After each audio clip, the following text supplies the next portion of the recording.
Quem vai nos ajudar a compreender tudo sobre hipertensão é o Dr. Rogério Fortes Lobato, cardiologista. Bom dia, bem-vindo aqui ao nosso Família dos Devotos, tudo bem? Tudo jóia, bom dia. Primeiro eu queria agradecer o convite, desejar um bom feriado a todos. Verdade, doutor, feriado e o povo acompanhando em casa. Inclusive, eu quero já deixar aqui os nossos contatos para caso você tenha alguma pergunta, você aproveitar a presença do doutor aqui para realizar essa pergunta através do WhatsApp, 0 operadora 12 997 18 93 99. Doutor, conta pra gente o que realmente significa hipertensão e por que ela é considerada assim uma doença silenciosa. Bom, a hipertensão é quando a gente tem um aumento da pressão dentro dos vasos sanguíneos.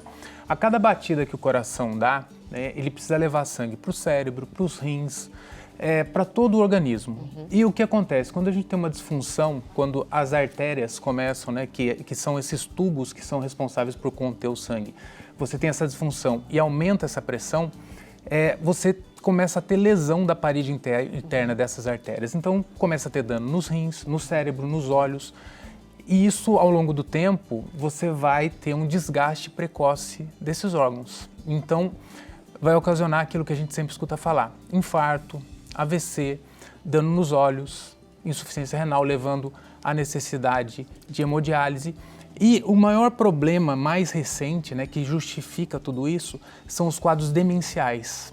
Então, a gente vai falar bastante nisso, que é um dos problemas mais sérios que a gente tem identificado. Tudo ligado.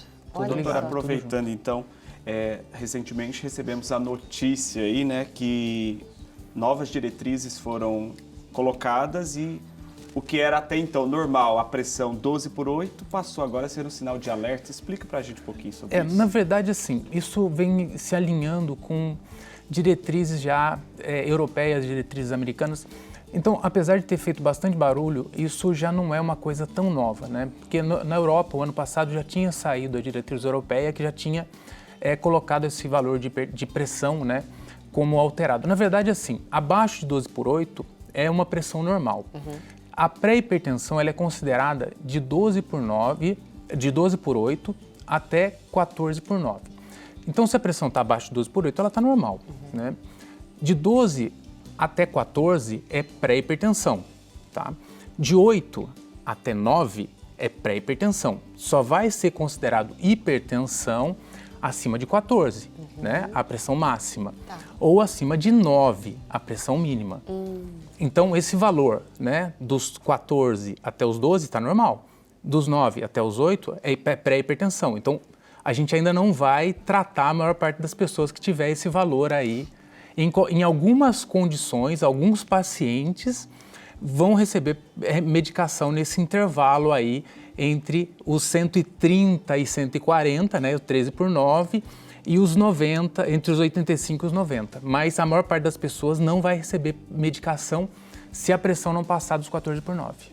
E a gente estava até olhando agora alguns cards, algumas informações que entraram também na tela enquanto o senhor foi falando. Mas assim, quando a gente mede essa pressão e ouve o resultado, por exemplo, 12/8 ou 14/9, o que esses números realmente querem dizer, Qual deles é o mais preocupante quando está alterado? 12/8, 8 ou 12, que é o mais preocupante, O que a gente deve levar tanto em consideração? Porque todo mundo se assusta, Quando vai lá e fala, não, minha pressão arterial, ela tá 12/8, tá 14, tem gente que vai até mais, A minha é 9/6, a diretora até falou, tem gente que tem 9/6, a minha é 9/6, é baixinho, 10/6. É que, na verdade, existe um conceito de pressão arterial média, Tanto a sistólica, que é a máxima, quanto a diastólica, que é a mínima, são importantes. Então, as pessoas, às vezes, ficam preocupadas se a máxima ou se a mínima está elevada, Para gente que é cardiologista, para gente que é médico, tanto faz se é a sistólica, Se é o 17, se é o 19, se é o 9, se é o 10, que é a mínima,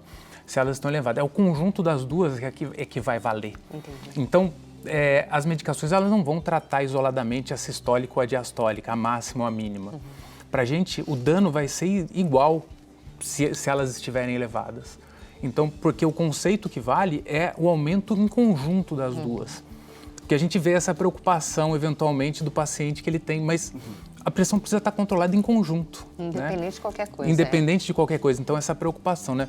É uma coisa que você falou, né? É muito comum, né, as pessoas se preocuparem com pressão baixa, né? A pressão baixa, ela não faz mal, desde que a pessoa não tenha sintoma. Existe o quadro de hipotensão postural, né? Da síndrome vasovagal, que são aquelas pessoas que ficam em pé e têm tontura e chegam a desmaiar, aquelas pessoas que ficam em pé há muito tempo e tem uma disfunção também que leva ao desmaio, à queda de pressão arterial, à queda de frequência cardíaca, que acabam desmaiando. Isso é problemático. Mas se a pessoa tem pressão baixa, 8/5, 9/6, e ela não tem sintomas, isso não é problemático. Inclusive essas pessoas que são mais longevas, que ficam mais velhas, que chegam lá aos seus 95, 100 anos, são pessoas que normalmente chegam a idades mais avançadas, 70, 75 anos, e continuam normotensas, quer dizer que não desenvolvem hipertensão. Olha, que interessante. Tão grave é a pressão alta, né? Então, o dano que a hipertensão causa, né? Então, o que justificou, né, a mudança desses valores de pressão para pressões mais baixas é isso. A pressão é tão danosa, né? A hipertensão é tão danosa que você precisa manter ela em níveis mais baixos por conta disso, né? Acaba atingindo outros órgãos, né? E sobretudo o cérebro, né? Jéssica, parece que nós temos participantes, então tem gente aí querendo tirar alguma dúvida. Vamos dar uma olhadinha? Olha lá, doutor, nós temos então a mensagem da Sueli Faria e ela diz assim: pressão baixa também é perigosa como a alta? Então, é a resposta que a gente acabou né? de dar, né? Se você não tiver sintomas, se você não tem nenhum problema de saúde associado, acaba não sendo, né? Então agora tem uma curiosidade. Eu já vi que tem gente que às vezes está com a pressão baixa e coloca sal debaixo da língua. Nem sabe direito se está baixo de verdade, às vezes, mas né? Não é. Mas Sentir tem esse negócio do tonturinha, sal. Pode? Como que é isso aí? O sal, ele não eleva a pressão, tá? O que eleva a pressão é a água. O grande problema é que o sal, ele retém água.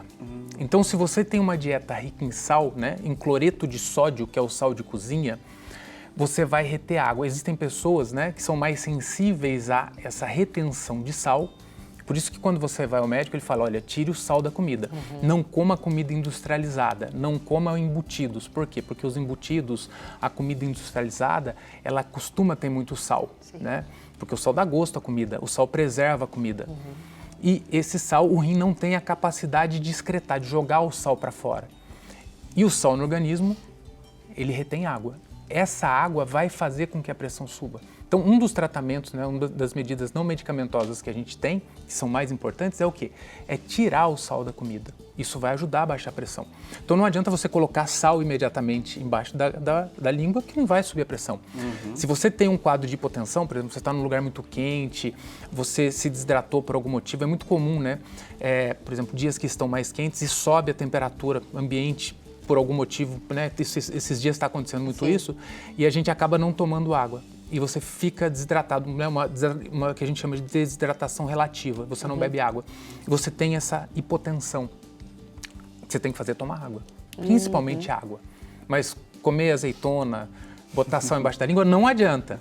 É deitar, colocar as pernas para cima e tomar líquido. Para o sangue começar a circular, voltar a circular Exatamente, direito, porque a né? água é absorvida muito rapidamente e acontece isso. Gente, como é interessante, né? Tudo é conhecimento na vida, viu? Agora, doutor, os sintomas para quem tem a pressão baixa e a pressão alta, eles são semelhantes? Aquele momento que você está passando mal, né? Esses sintomas são semelhantes? Porque tem pessoas que relatam, eu tô com dor na nuca, essa tontura.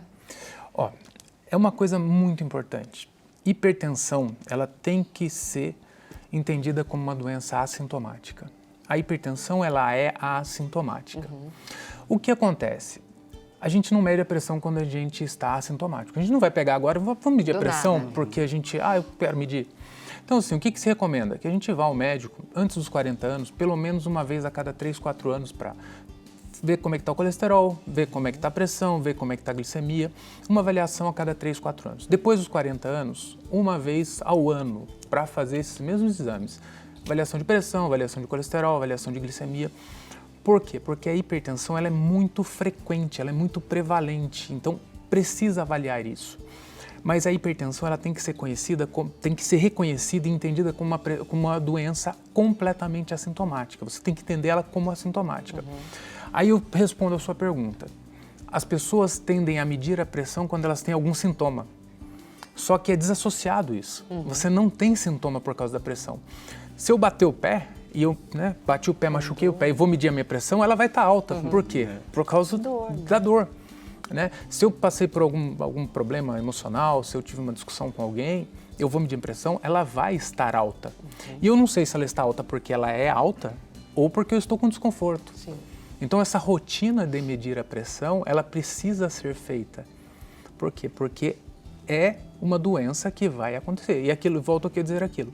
A gente tem entendido hoje que o quê? Hipertensão, diabetes e colesterol, elas são doenças que vão levar a um quadro de demência, um quadro de perda cognitiva. Então a gente não está mais dentro da cardiologia, dentro da medicina, preocupado apenas com o infarto, com o AVC, com a doença renal e com a retinopatia que vai levar à cegueira. Nós estamos preocupados com o envelhecimento da população.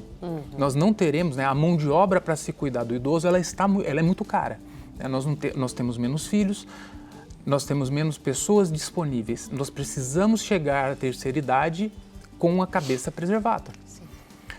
E, recentemente, a gente identificou que mesmo esses valores, entre 12 por 14, entre 12 e 14 e 8 por 9, já começa a ter alteração cerebral, você já começa a ter perda de células cerebrais. Tanto que a gente teve atualização também dos níveis de colesterol. A gente precisa deixar os níveis de colesterol mais baixos. A gente precisa controlar a glicemia. A gente precisa ter dieta correta, a gente precisa fazer atividade física, que são essenciais. Quando o paciente chega no consultório, a gente já fala para ele, olha, isso é obrigação, isso não é... E tomar os remédios também. Infelizmente, a maior parte dessas doenças a gente não vai conseguir corrigir sem remédio. A gente vai precisar fazer uso de remédio. Infelizmente, não adianta. A tecnologia ela vai precisar ser usada. A comparação que eu fiz ontem para um paciente é que é o seguinte, você é um corredor de alto desempenho. Não adianta você querer correr descalço e com uma camisa que não tenha tecnologia. Você não vai conseguir. O corredor de alto desempenho ele precisa de um tênis bom e de uma camisa que diminua a temperatura ambiente. A gente está nesse ponto. A comida é boa, a gente tem que dormir bem, a gente faz atividade física. Mas os remédios é que vão dar esse plus a mais, porque as doenças vão vir. Passou dos 45, 50 anos, essas doenças vão aparecer. E a gente está nesse ponto, a gente não está mais só pensando na doença renal, na doença, no infarto, no AVC. E aí a gente volta, vou fazer aqui a gente volta porque a gente precisa pensar no seguinte, infelizmente a maior parte das pessoas ainda não trata. A maior parte das pessoas ainda não faz diagnóstico, por não ter essa preocupação por se tratar de uma doença assintomática, Eu não sinto nada, então eu não me cuido. Ai, meu Deus. Doutor, volta, por favor, para a gente conversar mais. Porque o nosso tempo aqui agora acabou. Ai, que pena. Mas nós precisamos, precisaríamos tirar muitas dúvidas, não é? Muitas dúvidas. Muito obrigada pela presença. A família veio junto? Veio. Quem tá aqui, ó? Tá aqui no estúdio com a gente? Meus filhos, Quem são eles? Apresenta pra gente rapidinho ali, o Eduardo, Oi, meu Eduardo. filho mais velho. O Arthur, meu filho mais novo. A Karina, minha esposa, e a minha mãe, acho que está lá fora. A mãe está lá fora, olha lá, deu um tchauzinho ali. Ela foi dar uma volta Ela foi lá. dar uma volta ali, ó. Muito obrigada, Obrigado, viu, por trazer a família nesse dia especial, por esclarecer essas dúvidas. Volte sempre, nós precisamos aqui do senhor, viu, para continuar esse assunto tão importante. Se precisarem, Isso mesmo. Muito obrigado, doutor. Obrigada, isso aí.